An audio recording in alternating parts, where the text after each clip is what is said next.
This is Fam Electric Ghost, and we're live on the air with Clay Moffat. If for the first time, welcome to the Fam Electric Ghost podcast. How you doing today? Doing really, really well. Thank you very much. How are yourself? Doing all right. We've been podcasting since 2016. We're at over 1,200 episodes. So glad to keep on our journey.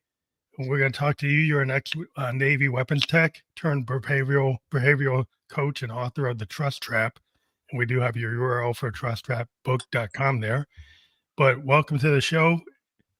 And a couple questions we ask before we get to the heart of your story. We ask any guest, what motivates you and why do you do what you do? Well, that's kind of changed over the years. It's a good question.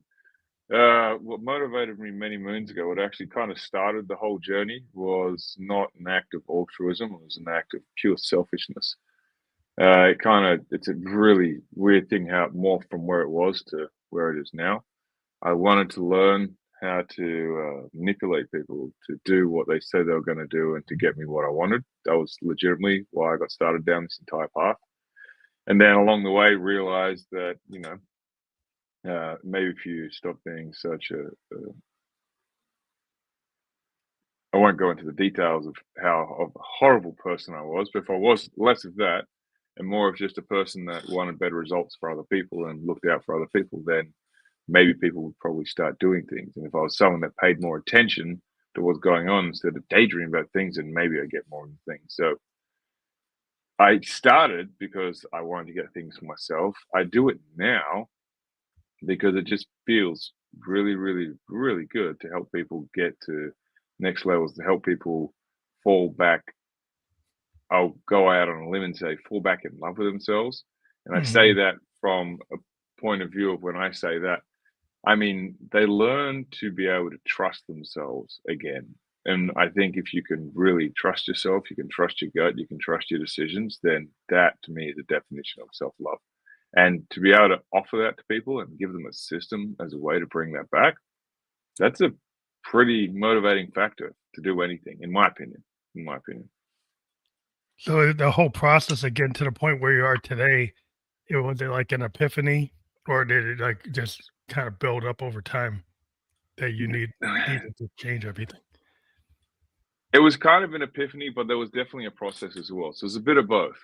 So the epiphany happened because I went and started studying pickup game, right? So how to pick up women, because that's a lot of language patterns, and that's a very quick and rapid experience as to whether what you're doing is working or not. I mean, you get a slap in the face, you know what you said does not work. It's very, very visceral. It's very real. It's there. There's no subjectivity to it. It's subjective. You fail. And so I was like, okay, this is a really good way for me to test these language patterns and to learn this and do this thing. And after 2 years of heavy investment and just realizing I wasn't getting the results that, let's say, I thought I should have got. And so I was like, okay, there's something going on here. I carried on doing more study. And through doing that and going down hypnosis lenses and then doing hypnosis trainings, as part of the hypnosis trainings, I started changing myself personally. And so because I started changing, the way I showed up started changing. The way I showed up started changing. That changed the results. And so as that slowly happened, it kind of just clicked at one stage, like, oh, now that I'm different, I'm getting different results. So maybe I should just focus on getting myself to a better place, and then the results will kind of take care of themselves. Does that make sense? Yeah, it's kind of like a law of attraction. Like if you're Yeah, going to in essence. vibrate on a frequency, right, you're going to radiate or have people come to you. They're in, kind of vibrating on the same frequency. So if you're kind of radiating negativity or bad vibes, you might have that type of crowd around you, and it might Yep. not be where you want to be. But once you kind of start fixing yourself, and then it's like I'm a musician, so it's like we play with like a lot of frequencies. We have Yep. harmony, dissonance, discordance, noise, and based on the frequencies, I can kind of as a musician, I know on stage if I do something kind of like a punk vibe, I'm gonna have people in a mosh pit. If I do Yep. something that's more uplifting, I'm gonna have people like bringing out the candle. So I can kind of make that happen in real time, and I can see what my vibration. I think a lot of times you can do that with your voice, and people don't really realize how much they can control they think it's like, oh, it's just like, why isn't it happening? Well, you got to work on yourself. I think a lot of people fall into the trap of just, this is who I am, this is how I am. And they don't really put any thought into the fact that you can speech up, you can slow it down, you can change your inflection, you can lower it, you can increase it, you can do so many things across this huge.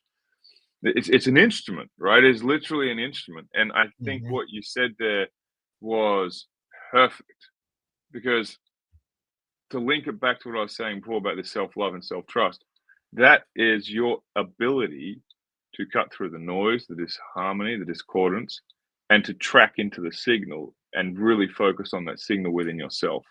And once you have that signal, other people just seem to lock on to the fact that you are trapped in on that signal.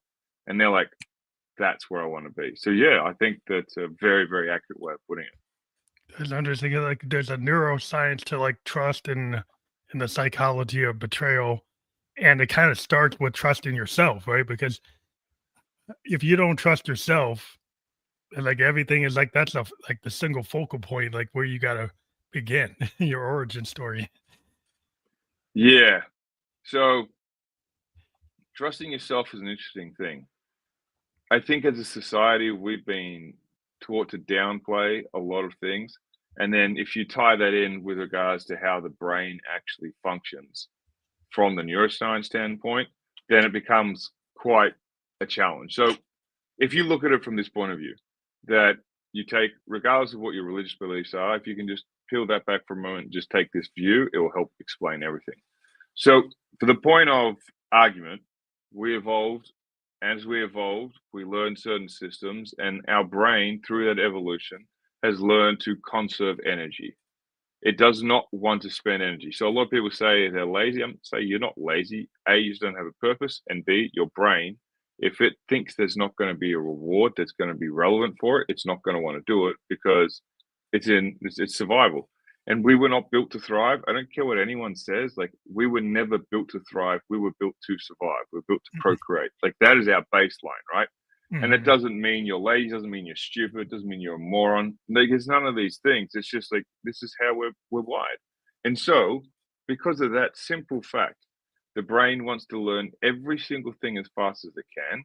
And if it has to consciously pay attention to it, that's using a lot of energy. So it wants to turn it to an automatic pattern, or we call a habit, mental shortcuts, heuristics, whatever you want to call it. And so by doing that, it then creates internal representations. So I've got an internal representation of Ghost. Ghost is a musician. Ghost is a great speaker. Ghost is a stand-up guy. That's Ghost now, right? That's how I see Ghost. All right, cool. And then I've got an internal representation of Jemima, and Jemima is very caring, very sweet, very this, and so that's Jemima. And then I've got an internal representation of Janice, and Janice is a heartless, cowardice kind of human being that's trying to like a snake oil salesman trying to rip everyone off, and that's Janice. So no matter what happens now, my brain is filtering every single thing that they do through those lenses. Mhm. So when Janice actually does something nice and is decent and is genuine, I will look for the deception in it because that's the frame. So I'm filtering everything through that lens. When Jemima does something that's kind, I'll go, oh, that, of course, that's Jemima. She's always doing things kind. But what we're doing, this is where the neuroscience comes in, is like we create that. And instead of tracking it real time, going, okay, there's a conflict here, we pay attention to this frozen mental image of the person versus paying attention to what's happening real time. And so Yeah. what happens is we go further and further and further down the rabbit hole. We're like, oh, I did see those things that showed they were doing something different, but I talked myself out of it. Why? Well, that's why. We all do it. We naturally do it. We naturally go through this process because it's just natural to us because we want to conserve energy. And again, a lot of people say, well, I should have seen it coming. No, you did see it coming. You absolutely did. But you argued for the construct you had in your head instead of paying attention to what's happening real time. That's real interesting because I think that as a musician, we run into this idea in jazz of like present moment, like in Oh, yeah. fusion. Fusion jazz is like this idea, or modal jazz is like in the present moment, that's what it is. Like, I don't have to be looking at Chopin or Bach or Beethoven. If I have a construct, I can, if a so-called bad note happens, I don't see it as a bad note. I see it as an opportunity. It's a Yep. different frame to have, versus the classical musician has to know what's on the page. He can play with dynamics, but he needs to know what the next note is. The fusion Absolutely. musician doesn't have to know what the next note is. We actually kind I, of like not knowing what it is. that's to me, that's kind of a similar kind of train of thought to improv comedy where they say yes and. So no matter what comes up, they're using it to continue and move on to the next thing, like that same kind of process. And jazz is amazing when you get someone that's really in the flow with jazz, and it can be completely unpredictable. I think it's like you get to see into their soul because they're expressing something that's purely coming out of them, like they're creating in the moment. Much like the same as with improv comedy, when you see people just like going on the fly, you get to see something really like it's amazing. You're watching something being birthed in that moment, Yeah, it's that flow and state in real time, yeah, like a flow state in exactly, real time, which is, like live TV. Like if you see a yeah, live, like an actor on stage in New York doing a play, they exactly, every night they're doing it a little different because they're kind of reading the moment. They're reading themselves. They're reading the audience. They're reading everything, and it's gonna end up being a little bit of different flavor. They'll stay within a certain paradigm, but it changes. yep, And, the ability to be able to not be scared by that, because a lot of human beings, we like that safety, we like to know the known things, like in music, we also have this idea of the known sound, then we have yep, the unknown, like newfound sound. Newfound sound is not something I'm gonna clone or sample, it's something that's actually created in the moment, like a Hendrixian feedback, you yep, know, or like if somebody playing something that's like the very discordant, low off key alternate tunings. It's not something that's known. It's not something you've heard right, before. And that is a rare thing, and people tend not to like it or tend to want to know the thing that's more comforting is the thing that you know. So they keep on getting in that loop, and a loop makes you happy. This right. happy loop that keeps you happy, but it's like it's not very challenging because it's like it's known. It's a known thing. It's comforting. I would go a slightly different way. The loop doesn't keep you happy. The loop keeps you safe. Yeah, There are a probably. lot of people that are miserable, but their nervous system and psychologically they feel safe, but they're miserable, right? And this is why you get all these self-help gurus talking about you have to make the uncomfortable comfortable. And this is literally what they're talking about right there, goes. They are talking about this process whereby you pull something apart and you get familiar with the process of things being unfamiliar and recognizing that that is where all opportunity exists because now everything is unknown, and when everything's unknown, that's when you have the greatest potential to create something new. If everything's known, then it's all known. Like there's nothing new if it's all known. Yeah, that's kind of like the world we're living in with AI is just grabbing all this known stuff and juggling it around. So it's Yep. kind of just like a collage.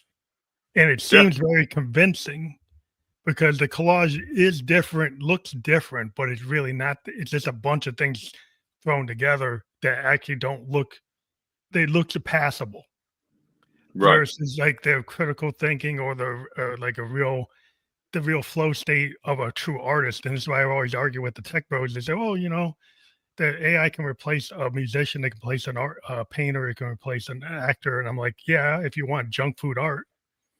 Right. Right. Especially right now. I think there will come a time where we get to generative AI, where it's like completely original and it can do that, but I don't know how soon that is. I mean, it will basically replace everyone to a point because it will be able to think up of things that have not been thought up of before. Right now, we're not there yet, not even close. And I think Elon Musk even argued about how he's not so certain how quickly we can get to there. And there are other people that argue they don't even think that we can get there. I'm not an AI expert. While I've read some stuff on it, I definitely don't really have an opinion that's worthy of it. But I think it's going to be interesting if we ever crack the point where we get to that generative, where it can completely generate everything by itself. It's going to be a very interesting time in humanity, that's for sure. Well, it just kind of goes to the heart of like what makes a human being. Is it the heart, the soul, the mind, right? The sentience of the machine. Because the machine can mimic a lot of things, and it could come up with Hmm. something where it seems to create a new pattern. But human being, like the blues musician who comes up with that pattern Hmm. came from pain, right? That pattern Hmm. came. The machine doesn't know pain, and thus you can get a machine to actually understand what is pain and how has it actually lived through pain, or how has it lived through happiness, or how has it lived through melancholy. If a machine can't really feel that, that is, I would Hmm. argue, as an artist, you're going to get something that's a mimicry, but it's not really going to be full, fully heartfelt or soul felt. So I still think human beings, in terms of the arts, are always going to have a place in the world for that type of work. I think human beings are going to have a place in all kinds of work, period, purely because they just will. There'll be what's going to happen is there's going to be a greater divide that starts to happen. There's going to be people that are going to leverage AI and its tools to enhance what they're doing, and they're going to run with it. And then the people that are exceptionally good and dedicated and dutiful and disciplined are going to be the ones that actually get the results, and the rest are going to kind of become cannon fodder to the people that aren't. It's just going to tip the tables, kind of like what the Industrial Revolution did. Yeah, Industrial Revolution like changed the scale, and then you had this separation. I think AI is going to do. It's like another Industrial Revolution. yeah, the total industrial revolution, and the problem is that at the scale, it's replacing. I mean, it can replace today programmers. It Yeah. can replace like some levels of lawyers, Yep. and with robotics, it could replace surgeons to a certain degree. So Yeah. for all the people it replaces, you go back to the original idea of Henry Ford. Is like, well, if you don't have a worker that can afford the car, how am I going to stay in business? Right. So Exactly. it's like there's a point where you can get so efficient that there's no buyer. Yeah. That's So right. you have to kind of think about this. It's like, is profit the only motive, or are there other motives? Because you could get down to it where it's like, well, who's the only one? Are billionaires the only ones that can afford this, or could an average person actually afford it? So Right. that's where it becomes like, so there's social judgments that have to be made, and that's a liberal arts degree, to figure out the psychology and the sociology and the philosophy behind it. But in Yep. terms of the kind of traps we get in to, like, you can augment yourself, but if like if your intentions are not fully, like, if you're kind of being like manipulative, and you Hmm. take AI, you can continue to be manipulative at an exponential level. Yeah. Yeah, so you can take any Absolutely. tool and use it for, you can, like Oppenheimer, they take physics and make the bomb, Yeah. and then Exactly. later you wonder why did I make the bomb? It's like, well, Right. 'cause I was trying to just do what I could without fully thinking Exactly. out the consequence. So that's kind of like, it's like the bomb. Yeah. Potentially, like, you don't think about everything that could happen. Not that you would know, but there's some things that are kind of inherent. It's like you have to make some judgments, and that's where the human being kind of has to be in the judgment chain of the permission chain of what Right. can we say is okay from a societal perspective, and what is not okay, and what is harmful, what is not, what is helpful, and those are all subjective judgments, but they can have societal benefits or disadvantages. Absolutely. So, just talking about in terms of like the idea of betrayal. Are you talking about like Hmm. self betrayal, or betrayal from like an other outside betrayal, like some outside influence betrayal? There's no such thing as outside influence betrayal. It doesn't exist. It's all self betrayal. Yeah. It can't exist. So there are people that will purposely go out to deceive you, right? You've got psychopaths, sociopaths, narcissists, and they will intentionally try to deceive you. And deception is different from betrayal. Now, within those spectrums, I'm still yet to find to this day, and I'll be happy when I do find someone that says, yes, this is my case, because then okay, now I've got more work to do. But so far, I've asked thousands and thousands of people And so far, I have not had a response that indicates otherwise as yet. And the question I typically ask, say, okay, if you look back on your life, is there an incident where now you're looking back, you cannot see the red flags? And everyone's like, no, I can definitely see them. Like, okay, if you can see them now, then that means at the time you noticed them, but you ignored them. Because if you can't see them now, then that means you couldn't see them back then. And okay, then you were, for lack of a better word, right now, you were a victim. But everyone seems to have seen red flags and they kind of just like, yeah, it's okay. Like, it's a small thing. And so this process of the self-betrayal isn't like you're your own arch enemy or you self-sabotaged or whatever other label people want to throw on it. But I call it self-betrayal because in the end of the whole scheme of things, you are the one that continued to move forward, even though you were getting warning signals that you ignored. So you betrayed your own signals to the point where you ended up in a horrible situation and now you want to blame it on someone else. No, the buck stops with you. It always stops with you. And you don't have to let it that way. And a lot of people get upset when I say that. And then I turn around and say, okay, well, let's look at it from another point of view then. Let's say you're now on a road trip. You're driving down Highway 10, 70, 30, whatever. I don't really care. You're on a road trip and you're in the passenger seat of the car. And there's a maniac behind.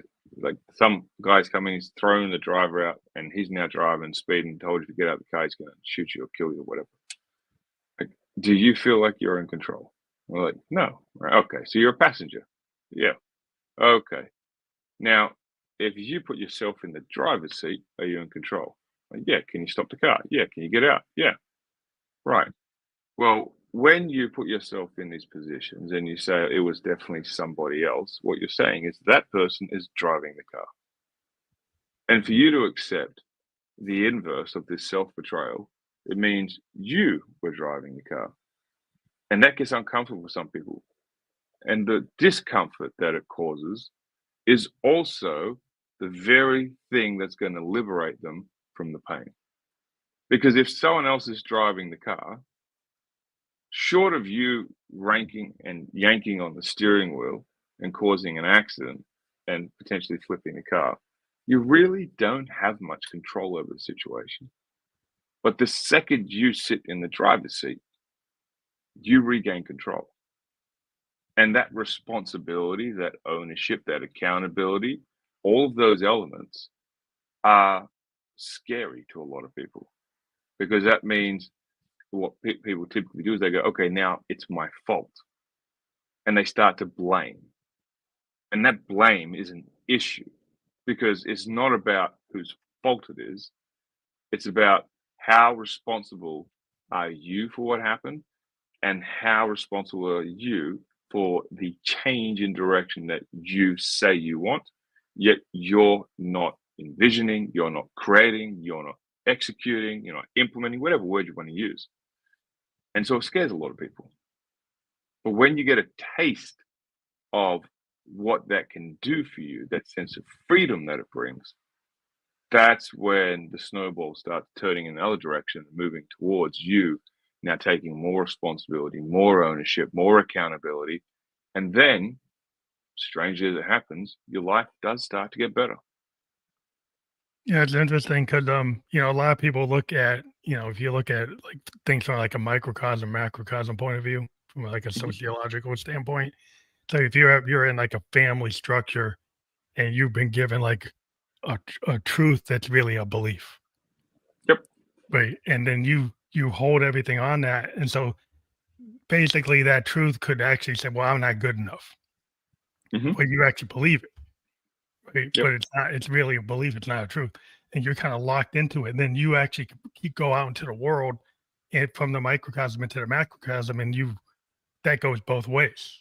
So the decisions you make outside the family in a general, like at the workplace, at a job, on a team interacting with other human beings, you continue those behaviors that can kind of cascade with other people, and then you're like, well, it's really not my fault. Like you're saying, it's like it's this other, it's a mythical Yep. other that's always to blame, and to the point where you can make a decision, and you could actually, you make a decision, like political decision, and you give it to somebody. Well, I didn't know they were going to do that, but Yep. they kind of showed you they were going to do that, but you said, well, you didn't know because you chose to miss the red flag. And then you still made a decision, and that decision's at the macrocosm. They're like, well, they're more powerful than me. They're in this, but you gave them the power. Right. You put them in the position, and they told you exactly what they were going to do, but you didn't believe it, or you didn't want to see it, or you ignored Yep. it. And then suddenly said, well, it's not my fault. It's like it's this group here that did it. It's Right. that group That's over there, exactly right. this group that did it. It's like, well, there's never any owning up to the consequences of the decisions that you actually made. Yeah, this is right.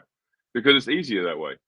It's easier. Well, people misunderstand, from my point of view, they misunderstand that when you do that, it's easier in the short term because you're not responsible, you can't be blamed, it's not your fault, etc. But then you start creating this very, very fragile framework where you start to become surrounded by people that have influence and control over you and can exert that over you. And you create this frame where you are now helpless because it's other people doing things to you. And the more you enter into that frame, the more helpless you become by default, which means the more sensitive you become to other people. And I don't mean sensitive in a way like, oh, you can connect with other people, you can have more empathy. I mean sensitive in the smaller things start to become more impactful and more disrailing and dislodging to your sense of safety, psychologically, neurologically, and your sense of comfort. And so what happens is like you start backing yourself into a smaller and smaller and smaller corner to the point where things that should, and I'm using this from my point of view, really have no bearing on the context or outcome of your life. And yet they are massively impactful for you to the point where you can't even stand having certain conversations about certain topics because you'll freak out because someone's not respecting your boundaries Yeah. because you don't have it in the first place because you never actually exercised them because you never took responsibility over them. So now because other people are talking about things that offend you, you're expecting them to change just to satisfy you. Yeah. Yeah. Dangerous. We get this frame where like my freedom, my idea of freedom is to take freedom away from you. Yeah. Right. Yeah. So it's That's like, it. That's it. you can't practice this because that offends me. So Yep. but like taking your freedom away doesn't matter because what you do offends me. It has nothing to, you're not even, it's like, why am I even concerned about what you do? Like, Yeah. there's other mythic other, like, why do you need to know what they're doing? Like, why don't you just look in the looking glass and see what you're doing? But you're so concerned about what they're doing, and it's somehow stopping all your forward progress because this person did X, Y, and Z. Right. I have to ban X, Y, and Z. So Yep. look, to make myself feel better. It's a dangerous and slippery slope to start walking down, and people don't realize that they're doing it, right? I mean, I spent 27, 28 years walking around thinking that the world owed me something, thinking that uh, it was my boss's fault that I didn't get promoted. It was my boss's fault that they sold me out. It was this guy. It was always someone else's fault, you know? And I never, ever once considered myself a victim. Not once. It's insane looking back at how much of a victim I really was. And I didn't even really have any major problems. Like, I have a good life, I have great parents, good family. It just bewildered me the fact that I could adopt that mindset in any way. Yet here we are on the other side of it. I'm like, wow, that's just impressive. And that's why it's so important because a lot of people just can't even see that they're inside this prison, right? And if you're inside a prison, you don't know there's anything outside the prison, then are you even inside the prison? Yeah. You're like stuck in a lane. It's like, I've always been, somebody likes to break out of the canon or break out of the Mm-hmm. lane or break, out of the box thinking. No, that's a big Yeah, flash word. In my day job, I'm in software design. And I've been in it since the 90s. And, we've moved exponentially in multiple ways. And I still right. run into people that are like mainframe guys. And Yep, they kind of lock themselves into the mainframe thing, and it's getting smaller and smaller. I mean, it's still out there, you can still do it, but yep, they would not move to servers, they wouldn't move to cloud, they wouldn't move to blockchain, they wouldn't right. move they just like the only thing they like to do is stay in the mainframe mindset. But I was like, why can't you cross multiple lanes and then you could provide people solutions that one size doesn't fit all? We can Right. just figure out whatever you need.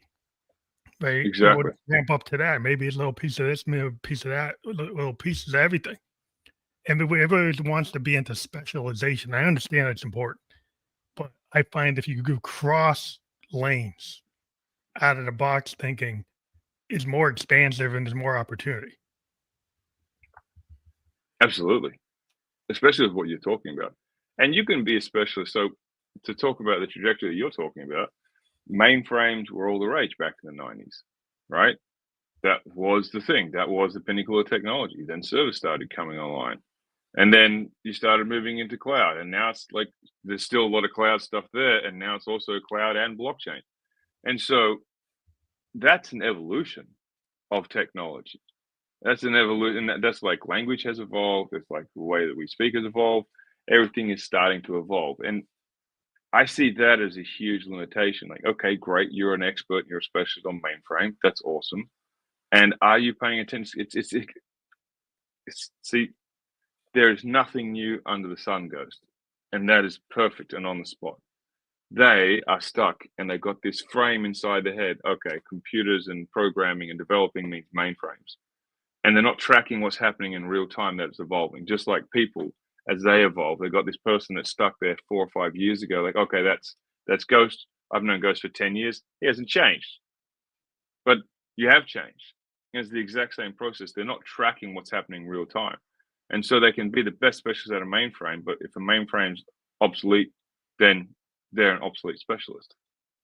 And so it's about staying relevant, about being relevant, and everything circles back, man. It's about being in that present moment, saying, okay, like, is this the best thing for me right now? Well, probably not anymore. Like the tech's old, so maybe I should start updating what I'm doing and paying attention to what's going on. Oh, okay. Is this relationship the best thing for me anymore? No, probably not really. Well, maybe I should start finding a different relationship. Maybe I should start finding something even better. Or maybe I should check in and see if we can update the relationship so it's actually still beneficial for both of us. There's multiple ways to go about it, but it all comes back to that one point about like paying attention to what's happening now. Yeah, being in the present moment, and also, it's evolving, like you said. You get some, people would say like rock music has kind of fell victim to wanting to just be rock, right? And rock Hmm. as a genre is not as elemental as it used to be, Oh right? no. Other genres have kind of taken over. And if you're still in the rock mindset, right, so, well, I'm still gonna run like I was in '74, like I was in Right. '82. Well, your fan base isn't what it was in '82. You're not gonna fill the stadium like Coachella's filling it with EDM guys and hip hop Yep. guys, right? Yep. And they're willing to see that. And he said, well, they're not a musician. Well, that's what the kids want, right? So if you Yep. don't adapt, right, like nobody wants to see 17 your 22-year-old self. Like that was big back in '74, Yep. but now you're 58 or 74. And they're not getting excited by what you're doing because the times have changed, right? So it's like you can be a specialist and stay in that zone, but like you can't expect the world to stay there because the world's gonna keep the people are gonna go where they're gonna go. And if you want to stay in that kind of time capsule space and say, I just want to be 74 and that's all I'm gonna do, that's fine for you. If it's really fun Absolutely. for you. Yeah. If you can make peace with that, right? I think Yeah. that's why the Chili Peppers did so well, and they hung around for such a long time, right? if you look at the earlier albums, the contrast between the earlier albums to the later albums like Stadium Arcadium and stuff like that, the sound is it's still the Chili Peppers, right? You can Yeah, tell it's yeah, the Chili Peppers, but the sound and the energy is just so different. yeah. They And obviously, evolved. they had multiple people changing in the band over time and stuff like that. But they had a pretty good run. I mean, they're still out there, as far as I know. They haven't dropped off the world, but they've had a long time where they've been at the top of the charts and producing really good music that younger generations get, the older generations like, because they've followed this trend, right? They've evolved as things have gone on. It's really Yeah, cool to yeah. see. Kind of like it's a Beatle pattern. You start as like Yep, a kind of rock bar band in Hamburg, and you turn yep, into the prototypical progressive rock band. yep, By the time they ended, Abbey Road is the prototype for Pink Floyd, a prototype for Yes. It's a yeah. prototype. It's very progressive type of rock. It's not where they started. They Oh no, evolved yeah, over time, and they're kind of like the pattern of like any band that evolves kind of follows like that Beatle concept of actually craft songs based on where you are, right? yeah, In your head, in your growth. And you don't absolutely. go back to like what worked in Hamburg. You do like a White Album, you do Abbey Road, you do something different. Yeah, You know, they move toward this idea of cross genre, cross pollination, sound paintings. This yeah, idea of it being very expressionist, that it's a different type of mindset to be open to the muse and the internal muse and the external. Like it's coming from like your subconscious, it's coming from the external, it's coming from everywhere, and you're willing to kind of be a channel. A lot of artists feel like they can channel the inner and the outer, and right. and that's kind of like the you're walking that fine line of but it's always kind of you're walking kind of like you're not drowning, you're kind of but you're willing to kind of push it where you're not in your comfort zone, and you have to kind of be in this zone of like, oh, it's almost teetering, but I'm not going to drown, I'm not going to fall. But it's like that's where you have to kind of be on that razor edge a little bit to progress. I think a really cool modern day example of that is Taylor Swift. Right, she started as a country singer. Now, I think you'd be really pushing it to say that her most recent stuff is country. No, it's Right, like it's super pop. exactly. But what did she do? This is what she got her start. That's her roots. That's what came out, and it was nice music. And then she developed, and she reached out to a certain type of people, and she connected with those people. And then, as those people and she's grown and evolved, her music has adapted and changed to suit her audience. And the audience is massive, and what she's done is just fantastic. Now, whether you like her as an artist or not, like, is irrelevant. But you Well, she even really like can't. got into like theatrics of like she tries to present like Beyonce. I mean, she does Exactly. these big shows that's not what a country music person does. They No. don't learn how to dance. They don't learn theater. She had to go kind of take the Bowie idea of rock was I'm going to bring theater into Yep. rock. I'm going to actually be like be an actor, and I'm going to be like a method actor, and I'm going to become Yeah. Ziggy. I'm going to become Yeah. Aladdin singing. I'm going to become the Thin White Duke. And in each project, he turned into these characters, and he method acted them and expressed them on stage like he's in character when he's on stage. He is the Thin White Duke. He is Aladdin Sane, and that kind of created a kind of archetype of like, oh, you can do that. And you get Lady Gaga. She does it. Yep. People who see like, oh, I have to grow. I have to go and push myself. I was a musician, but now I have to take acting classes. I have to take dancing classes. I have to take, you know, kind of etiquette classes to learn how to actually move, how to Right. communicate on film, on stage. It's different than just being a musician. Like, Very yes, much so. they never learned how to act. They're pure musicians. They're pure musicians. That's where they want to be, and that's fine. That's that. But they didn't want to take to the next level of the Right. theatrics. It makes a huge difference. Yeah. If you try to just become more, and it's not like you're trying to become somebody else. I think you're trying to become yourself. Trying to self actualize. and Yeah. that, whoever you are today might not be who you are 5 years from now. It's kind of like Oh, the it'll never influence. be the same. It can't Yeah, be the same. people want you to be the same though. There's certain people in Well, your circle that might want the 17-year-old version of yourself, but you might those not need to people be are in that typically circle stuck anymore. back there, though, right? They're Yeah. stuck back there. And so what happens with that is there's usually one or two things. The first thing is, one, they can no longer communicate and manipulate you in the same way they used to, so they can't get the same results with you. So that becomes very jolting and disharmonious for them. The second is, if it's so easy for you to change, then now you're putting them on the spot because it's easy for them to change too. And so now they're like, oh, uh, Too uh, much work. yeah, exactly. And so, like, you kind of call them out on things, and a lot of people dislike that. When I quit drinking many moons ago, it it ruffled the feathers of a lot of my friends. Like, well, what are we going to do when we go out? What's the difference? We can still talk. And when it gets to the point where you guys are hammered drunk and I'm not enjoying myself, I'll say good night and I'll go. And you guys can carry on and go do what you want to do. But up until that point, we can still hang out. And some people just they didn't like Can't it. dig that. Like, Yeah, oh, some it's people yeah, can't dig that. They want you to be all in, right? yep. And It's but no, they want you to be all in their version of what you should be for all in. So you can still be all in and hang out and do all the things with them, but they don't consider it all in because you're not drinking, or if you used to party and do the other kind of things, and now you don't do that anymore, but they still do those kind of things. Like, oh well, no, you've changed, you're not the same.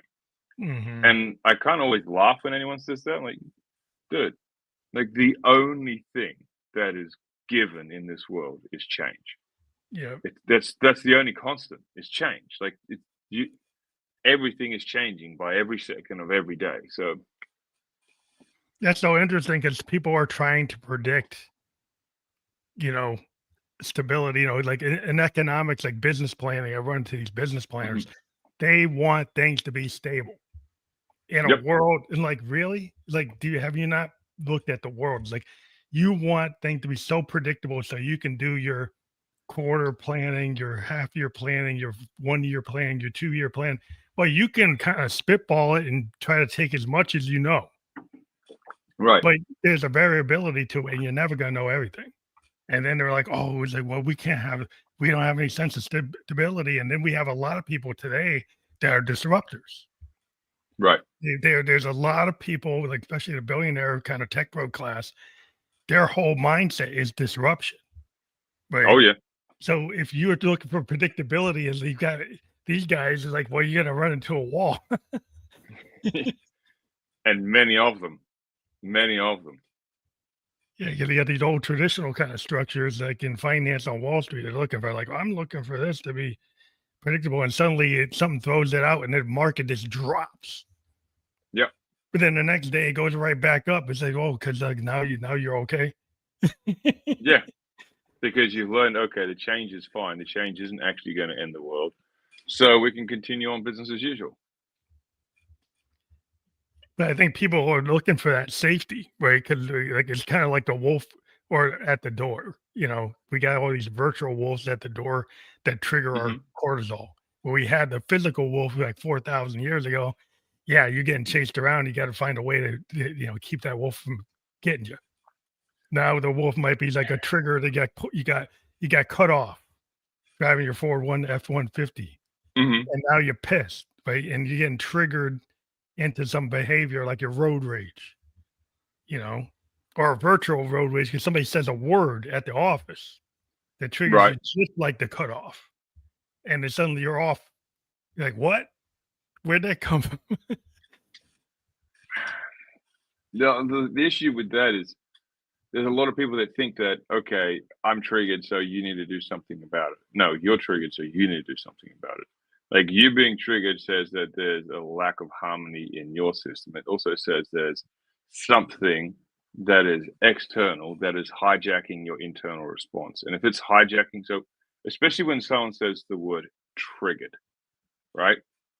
I was watching an episode of Trigonometry recently, which I always find very interesting show because they just ask a lot of interesting questions, and they're quite analytical, and they're very, very, very intelligent guys, much like yourself. And this one part of the show, they had this lady, I can't remember her name. She's a female comedian. She's very far left wing, and she was talking about how she's very much into feminism. She's very much into how the patriarchy is ruining the world. And she wants to have these difficult conversations that no one wants to have, because the only way we can actually make progress is to have these difficult conversations. And then in the show, they start talking about the Aboriginals in Australia. And then she starts making this remark that they were the oldest custodians of the land. They've been there for 40 odd thousand years. And then the white man came to Australia and basically wiped them all out. And the host, who is not ethnically pure white, says something, okay, and why do you think that happened? That was his response. And she says, I'm having a visceral reaction to you as a white man saying that. Now, she's just been talking for the last 30, 40 minutes about inclusion and making everything there. And then the first time he says something, she automatically pinholes him as a white man in the patriarchy saying this. And he calls her up on it. And she's like, well, no. He's like, well, that's a very interesting response. Your response for the last 30 minutes saying how we need to be inclusive, we need to include everyone to have this conversation. And now the second I say something that jars you, you're now excluding me from that conversation, saying that I'm a white man, and you're having a visceral response to it. Now, let me tell you something. He says, the reason why that happened is because of technical superiority, which is why people are freaked out by AI. AI doesn't care about race. It doesn't care about color. It's not going to care about any of that. But if it is technically superior, it is highly likely, and people are running prediction models, that it will wipe us out. And it's got nothing to do with race or color. And there's nothing to do with that. And if you go back even further in the day, and you look at the Zulus or the Xhosas in Africa, the Zulus were so intense because they cut their spears short so they couldn't be thrown. So they became technologically superior because they had their shields, they run into battle, they would keep their spears and the other guys would lose them. And technical superiority has no interest with regards to race. It's got to do with this. And this woman had this massive reaction on there. I was like, wow, okay, that's it. That's an interesting response. That for someone that's talking about inclusion and wanting to have these conversations, you do a great job of excluding people that you're having conversations with because of internal prejudice. And it creates a very big form of distance if you can't hold these conversations and you can't have these conversations. You say you want these conversations. You say you want to present these conversations, yet the moment that something comes up, it triggers you.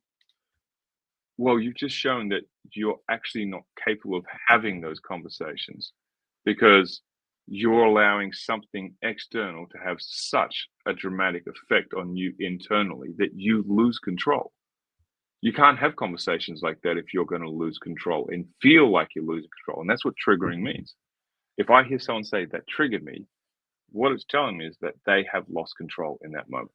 They no longer are in control. And that is a very dangerous place to be.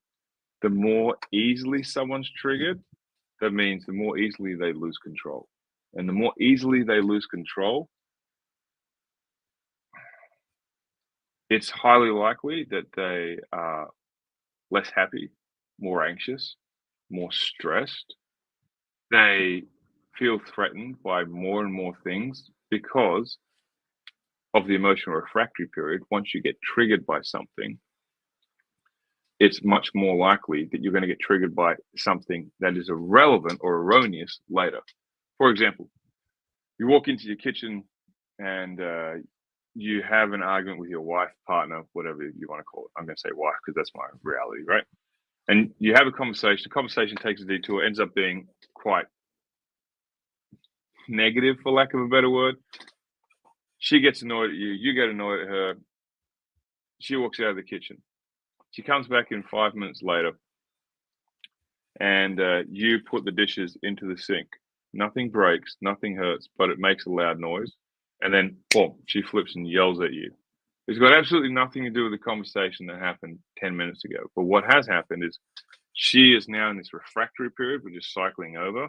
And so she is leveraging off that. The nervous system is being triggered off that, and it comes back again. So when people are getting triggered, they're setting themselves up. They're saying, I don't have an ability to regulate my nervous system. There are things that are outside, and being triggered is such an amazing thing because it shows you the path forward. Brian Halliday's book, The Obstacle is the Way. Getting triggered is obstacles, and it's showing all your obstacles. But here's what I think the majority of people miss, and this is super important. There are things that trigger you negatively. There are also things that trigger you positively, and no one focuses on those. No one. Like, there are things like my son cackling with laughter, no matter what's happening, will put me in a good mood. No matter what's happening, it will make me smile. I'm like, this is just a funny little dude. It's irrelevant of what's going on. So you can start to create situations, you can start to create spaces, interactions within your life. You can start to track these things. You can start to have these things as an act of volition, a conscious act of will each day to put yourself in situations that trigger you positively. And then start to have your nervous system be more calm, you know? Yeah, it makes a lot of sense. I mean, I think as an artist, we get triggered by a lot of external or internal things that we might not even think about in our subconscious. That things Yep. get pulled in. That's how, creators are always. I've talked to a lot of creative people that we get, artists are always triggered by these things that are somewhat positive or negative that Yep. actually create like a cathartic creative moment. So like Absolutely. it's like a very sad moment or angry moment, any kind of emotional trigger can create this like ability for an artist to synthesize that instead of like using some kind of, you know, physical action, they take an artistic action and they Right. turn it into a painting, they turn it into a film and turn it into a piece of music, whatever their skill set is. And that's a way to Yep. kind of cathartically process things that happen in a more positive way than maybe, you know, throwing something, hitting somebody, doing something violent.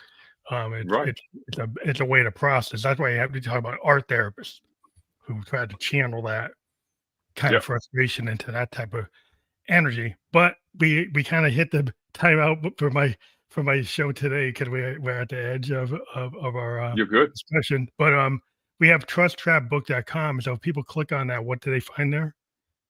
That is just a link to the book. It'll basically give you the info in the book, what's in the book, and it'll take you straight to the Amazon sales page because that's the only place it's available. It was written and published under 3 weeks, so I haven't really gone and tried to spread it everywhere. So yeah, like that's what it'll take you. It will take you straight to that book. If you wanted more information about me, then you'd need to go to my website, which is claymoffat.com. Claymoffat.com. Okay. That I wish I had put it out there. Maybe I'll put that in the revised description when we publish to like Apple and other places, and I can actually add that to Facebook and LinkedIn and Yeah, YouTube. no problem. But I want to thank you for being on the show today. It was and we do encourage people to click that link for the book, and that is fully clickable. We've been live on Facebook, LinkedIn, and YouTube. But thank you for being on the show today. Appreciate your time, guys. Thank you very much. Thank you.